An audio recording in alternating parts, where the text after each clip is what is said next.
Film की शुरुआत होती है बोस्टन शहर से, जहां बहुत ज़्यादा दंगे फसाद हो रहे होते हैं। फिर हमें दिखाया जाता है फ्रैंक कोस्टेलो, जो एक गैंगस्टर और बहुत बड़ा रेसिस्ट है।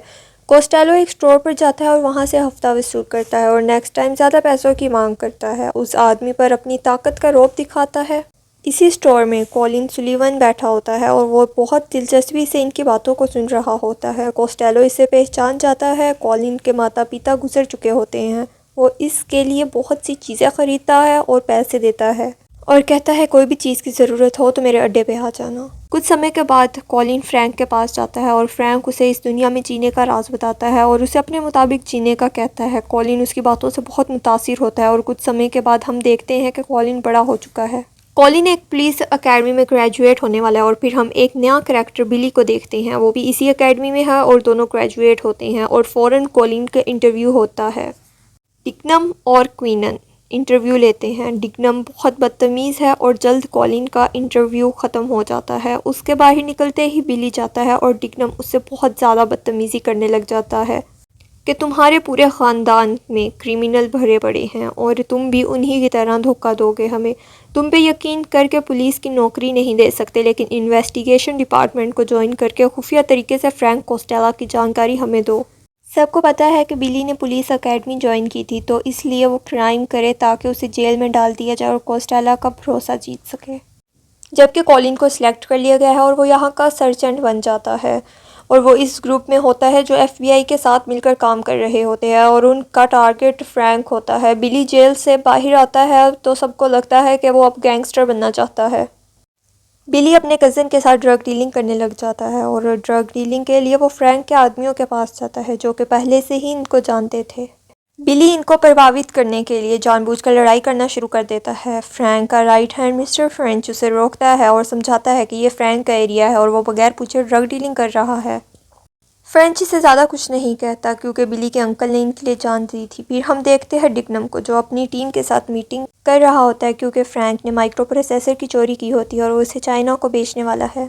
कॉलिन ऑफिस जा रहा होता है। एलिवेटर में उसकी मुलाकात होती है मैडलिन से, जो एक साइकेट्रिस्ट है और वो पुलिस वालों का भी इलाज करती है। कॉलिन उसे डिनर के लिए पूछता है। फिर फ्रैंक कॉलिन को कॉल करता है कि पुलिस वाले मेरा पीछा कर रहे हैं। कॉलिन उन पुलिस वालों की जानकारी दे देता है फ्रैंक को और हमें पता चलता है कि फ्रैंक और कॉलिन आपस में मिले हुए हैं। फ्रैंक उन पुलिस वालों से पीछा छुड़ा लेता है। बिली एक जगह पर लंच कर रहा होता है, तभी इटालियन गैंगस्टर दुकान वाले को लूटने की कोशिश करते हैं। बिली, जो कि दिल का बहुत अच्छा इंसान होता है, ये देखकर खुद को रोक नहीं पाता और उनकी खूब धुलाई कर देता है, जिसमें बिली का हाथ भी टूट जाता है।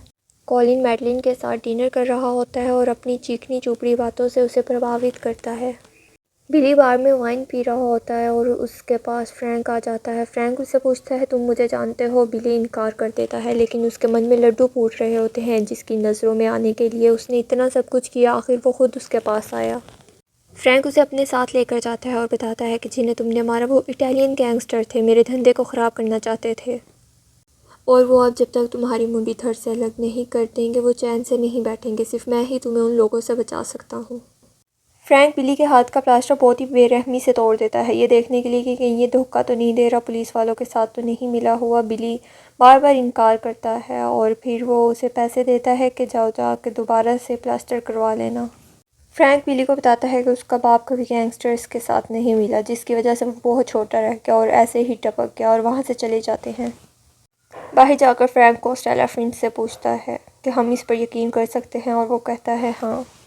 फिर हम देखते हैं कॉलिन को, जिसे इटालियन गैंगस्टर की लाश है जो कोस्टेलो ने मार दिया था ताकि किसी को बिली पर शक ना हो। कॉलिन फ्रैंक को बताने के लिए कॉल करता है तो फ्रैंक कहता है मैंने ही इन्हें मारा है ताकि तुम इस केस में 2 लोगों को फंसा सको और वहाँ सबूत भी छोड़े हैं। कॉलिन ऐसे ही करता है। फ्रैंक बिली को धमकी देता है कि अगर उसने धोखा दिया तो वो उसका चीर फाड़ करके कुत्तों को खिला देगा। बिली ने यहाँ वायर हेडफोन पहने होते हैं, जिससे वो बहुत डर जाता है और बाहर आके हेडफोन तोड़ देता है और क्वीनन को कहता है कॉल करके कि आइंदा मैं तुम्हें हर बात कॉल पर ही बताऊंगा।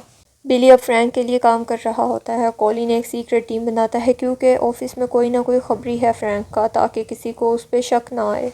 डिग्नम फ्रैंक के आदमी को पकड़ लेते हैं और इन्वेस्टिगेशन कर रहे होते हैं। कॉलिन ये देख लेता है और उस आदमी के पास जाता है और नाटक करता है। जब सारे पुलिस वाले चले जाते हैं तो फ्रैंक के लिए मैसेज देता है कि उसके यहाँ रेड पड़ने वाली है और वो आदमी बताने निकल जाता है।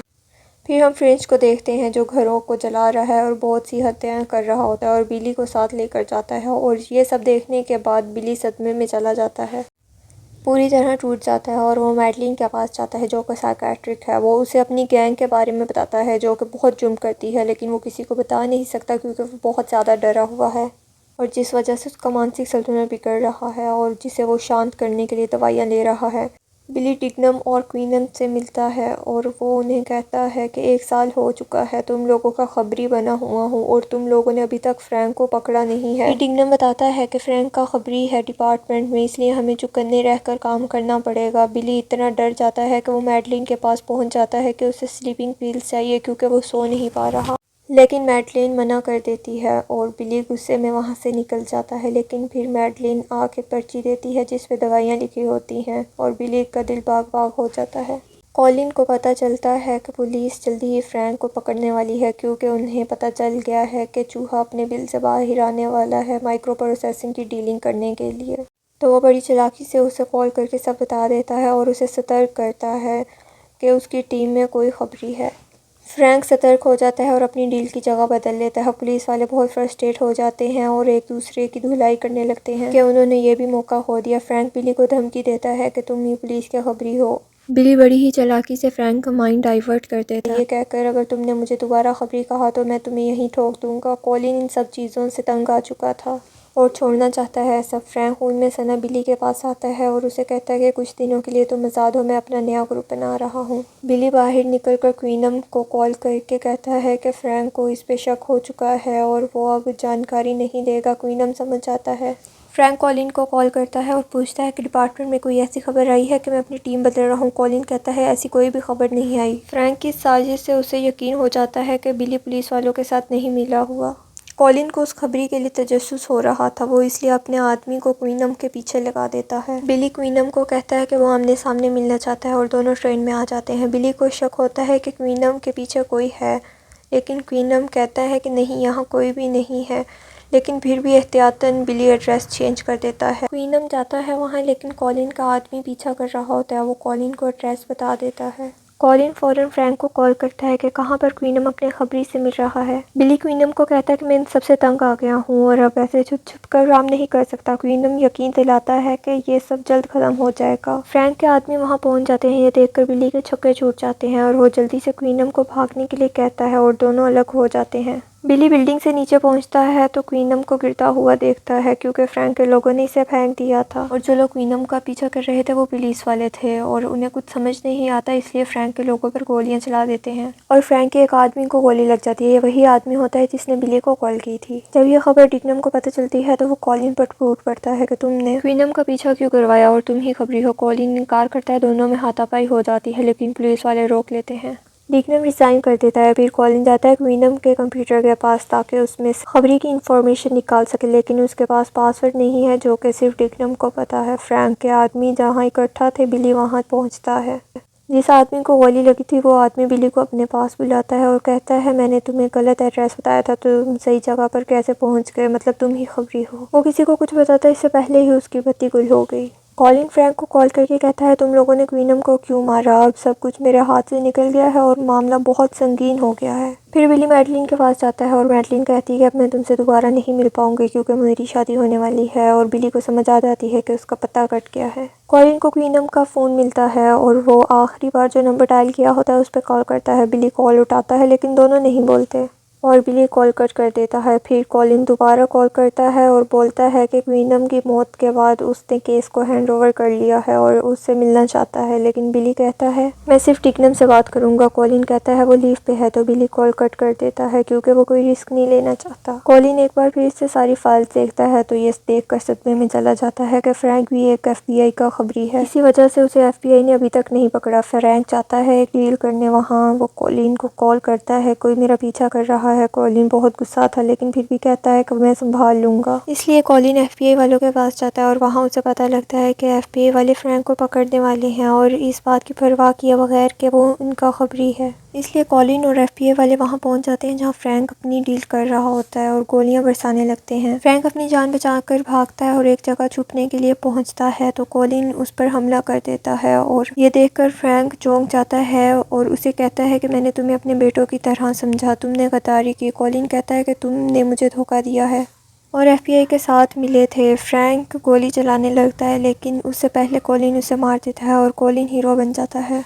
बिली को जब पता चलता है तो वो ऑफिस आ जाता है। कॉलिन को पता चल जाता है यही खबरी है। बिली पूछता है कि फ्रैंक का खबरी जो पुलिस में है पता चला। कॉलिन कहता है कि हम इस पे काम कर रहे हैं। कॉलिन बिली की फाइल का पासवर्ड पूछता है तो बिली बता देता है और वो फाइल खोल कर देखता है। जैसे कॉलिन जाता है तो बिली एक पेपर को देखता है जिस पे सिटीजन लिखा हुआ था। कुछ वक्त पहले यही लिफाफा फ्रैंक ने अपने खबरी को दिया था जिसकी शक्ल बिली नहीं देख पाया था।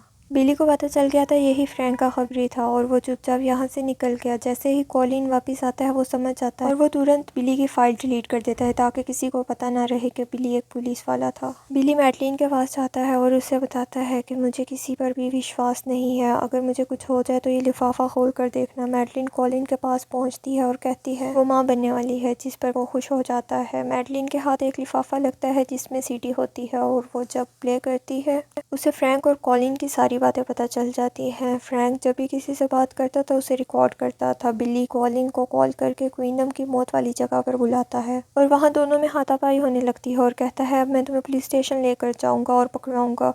कॉलिन उसे बताता है मैंने तुम्हारी फाइल डिलीट कर दी है, कोई यकीन नहीं करेगा कि तुम पुलिस वाले हो। बिली के सर पर जुनून सवार था। वो कहता है कि मुझे इन सब चीज़ों से फ़र्क नहीं पड़ता। वहाँ और एक पुलिस वाला आता है और बिली पर गन तान लेता है। बिली से सारी बात बताता है और वो समझ जाता है क्योंकि ये पुलिस वाला बिली के साथ अकेडमी में था। फिर बिली कॉलिन को लिफ्ट से नीचे लेकर आने लगता है। लिफ्ट खुलने के बाद एक पुलिस वाला बिली को मार देता है और पुलिस वाला बताता है कि वो फ्रैंक के लिए काम करता था। तभी छत से पहला पुलिस वाला आता है। यह आदमी इससे भी मार देता है। बिली इस आदमी की बंदूक लेता है और इस आदमी को भी मार देता है ताकि कोई सबूत ना रहे। फिर यहाँ पुलिस वाले आते हैं। कॉलिन बता देता है कि बिली अंडरकवर पुलिस एजेंट था, इसलिए बिली को श्रद्धांजलि दी जाती है। यहाँ पे मैडलिन भी आती है। उसने बिली के दिए हुए लिफाफे को खोल दिया था जिससे उसे पता चल गया था ये सब कॉलिन ने किया है, इसलिए वो कॉलिन को लात मार कर वहाँ से चली जाती है। कॉलिन अपने अपार्टमेंट में पहुँचता है और वहाँ डिग्नम को पाता है। कॉलिन कहता है कि खेल ख़त्म और डिग्नम उसे देखते ही हेडशॉट मारता है और सारे सबूतों को मिटाकर वहाँ से चला जाता है। डिग्नम ने अपने सारे साथियों का बदला ले लिया था। इसी के साथ ये फिल्म यहाँ पे ख़त्म हो जाती है। अगर आपको इस तरह की मज़ीद फिल्में देखनी है तो इस चैनल को सब्सक्राइब करें, वीडियो को लाइक कीजिए और ज़्यादा से ज़्यादा शेयर कीजिए।